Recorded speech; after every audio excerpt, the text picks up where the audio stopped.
สบายดีตอนค่ำมื้อนี้วันที่21เดือน12 2022ปฏิบัติการพิเศษทางทหารของรัสเซียอยู่อุกรานาถือว่าสืบต่อมื้อนี้มีอยู่ชายแดนเนาะมาเบิ่งเขตกูเปนส์อยู่นี่รัสเซียได้ใส่ลูกจรวดหลายลำกล้องยิงทำลายเขตปิโตรฟาบลุกเนาะแล้วก็เขตปิจานายาแล้วก็เบริสโตย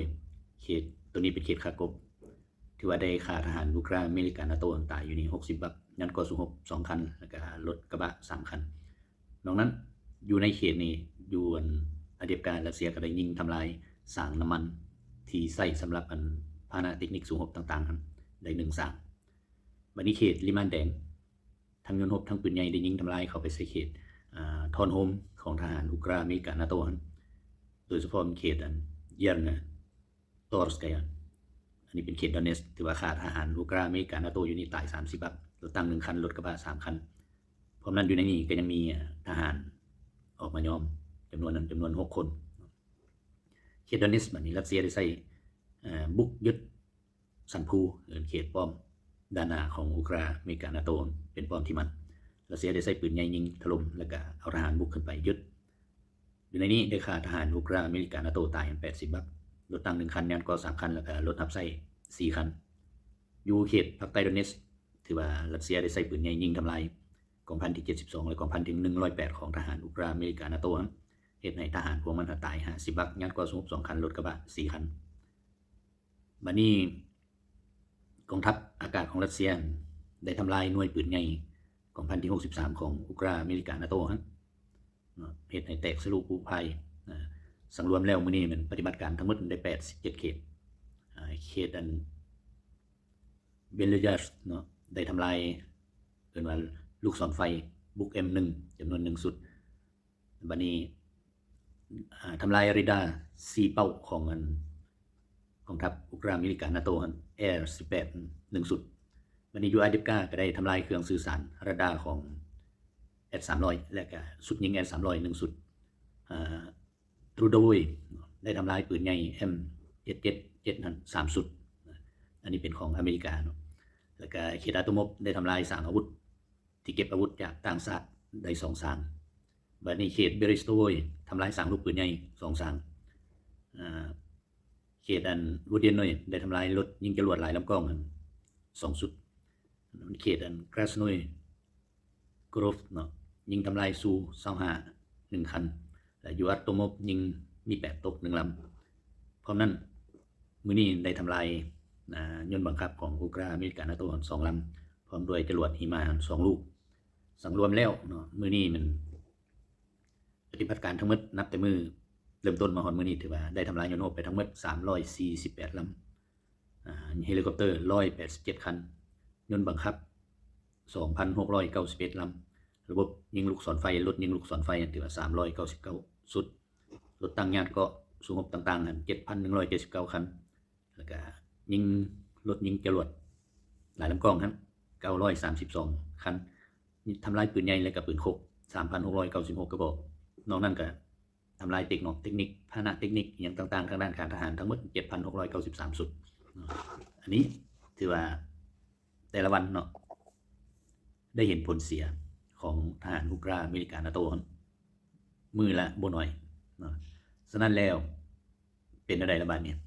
ผู้นำของอุกราอินาที่เอิ้นลากมาตั้งโดยอเมริกาเดี๋ยวนี้ได้ไปทำเนียบขาวแล้วเตรียมไปจะตั้งรัฐบาลเอิ้นว่ารัฐบาลหุ้นมันก็สิเป็นแบบพวกกันทหารมา3หัวแล้วเนาะคือกันเดี๋ยวนี้ไปแล้วอาจจะบ่กลับมาหรือเขาอาจจะฆ่าทิ่มหรืออาจจะกลับมาแล้วฆ่ากลางทางแล้วก็ทิ่มใส่รัสเซียเป็นผู้เฮ็ดอันนี้มันแน่นอนอยู่แล้วมันต้องเป็นรูปนั้นเพราะว่าหมอนี่มันได้สร้างปัญหาให้รบกับอเมริกาหลายที่สุดเนาะแต่บ่ประสบผลสำเร็จเพราะว่าอเมริกานี่ทุ่มเงินทุ่มทุกอย่างกับตะวันตกทุ่มหมดทุกอย่างเพื่อก่อกวนรัสเซียก็คือเว้ามือซอยนี่ว่าเขาได้เอาเงินใหญ่ไปหมดทุกทิศทุกแดนที่อ้อมรัสเซียทั้งกาซัคสถานทั้งอุซเบกิสถานทั้งอาเซอร์ไบจานทั้งกรูซินเนาะมลโดวีทั้งแถวบัลติกโปโลยที่ว่าอเมริกาจ่ายเงินให้หมดเนาะเพื่อเฮ็ดตัวนี้และมื้อนี้ก็ยังเห็นว่าเขาจับได้เนาะจับได้ว่า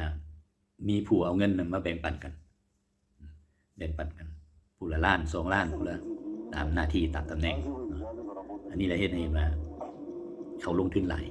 แต่บ่ประสบผลสำเร็จคันเมื่อบ่ประสบผลสำเร็จเป็นจังได๋เสียดายเงินบ่เสียดายมากเนี่ยไปเฮ็ดอันอื่นมันก็ได้แต่ความหวังเขาคือว่ารัสเซียสิอ่อนแอในเมื่อความบาดทุกมาตรการแล้วอ่อนแอบ่อ่อนแอก็เห็นนำกันบัดนี้เนาะเป็นไผอ่อนแอฉะนั้นความหวังเดียวของเซเลนสกี้คือซื้อโรงไว้ท่าบัดนี้เนาะเพราะอเมริกาจะบ่รักษาไว้ผู้ที่ปฏิบัติแผนบ่ประสบผลสำเร็จแล้วจะแต่งตั้งผู้อื่นขึ้นมาเฮ็ดแทนฉะนั้นแหละแต่งตั้งหรือบ่แต่งตั้งบัดนี้ซาอุกรีนาจะได้ออกมาบัดนี้เนาะหาเสียงเลือกตั้งดีบุดีอุกรีนาจะเข้ามาร่วมกับรัสเซียเพราะว่าหยังทางตะวันตกนี่เขาแบ่งกันหมดแล้วเนาะแบ่งกันหมดแล้วซัมบุพรโรมานีเดี๋ยวนี้เว้าให้มอลโดวีว่าภาษามอลโดวีบ่มีในโลกอันนี้แม่นภาษาโรมานีมาใส่กันเนาะบัดนี้เริ่มขัดแย้งกันเองเนาะบัดนี้แถวบัลติกคือกันเดี๋ยวนี้เฮ็ดหยังบ่ได้เพราะว่าคันสิเฮ็ดแฮงหลายตัวเองปัดเฮาได้อยู่แต่ตีนของสร้างเนาะเฮ็ดหยังบ่ได้เว้าซื่อๆแล้วคันรัสเซียบุกเข้าไปแล้วมันบ่มีผู้สู้ซ้ำใน3รัฐนั่นน่ะเพราะว่าเยอรมันบุกมาคือกันบ่มีผู้สู้คันบ่แม่นโซเวียตสู้ทั้งอุกราอินาทั้ง3รัฐบัลติกนี่ก็ถือว่าบ่เฮ็ดหยังเนาะป้าให้อุกราอินาให้เยอรมันเข้ามาฉะนั้นรัสเซียเห็นแล้วอันนี้ความอ่อนแอของเขาเพราะว่านับที่เขาแยกออกไปนะประเทศที่มีคนล้าน5เดี๋ยวนี้เหลือคน500,000เป็นจังได๋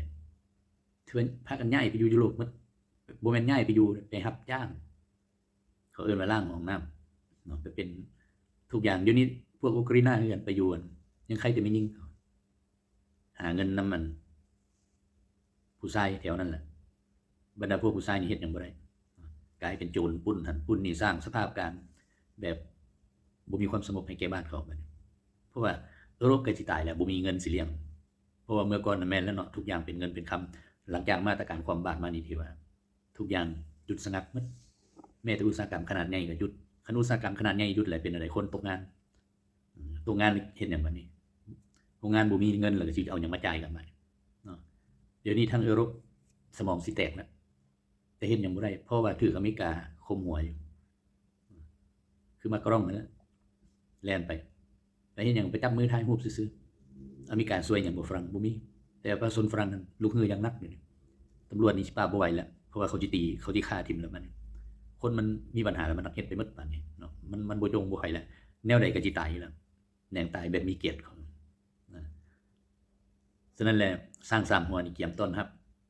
เนาะรัฐบาลหุ้นของอุกราอินาไปอยู่นำกันนั่นแหละเพราะว่าอเมริกาสร้างมาแล้วอเมริการับไปเอิ้นว่าไปอยู่นำกันมีแต่พวกต่างดาวเฒ่าต่างเมืองผู้ใดได้สัญชาติกับใครผู้ใดบ่ได้สัญชาติก็ถือว่าเขาเกียมสิเตนี่อยู่ตลอดเอ้าก็สิเท่านั้นเด้อมื้อนี้เนาะมาเว้าเรื่องปฏิบัติการเรื่องอื่นก็สิบ่ทันเว้าหลายปานใดเนาะมื้อหน้าจึงเว้าต่ออีกฝันดีสุขสุขคน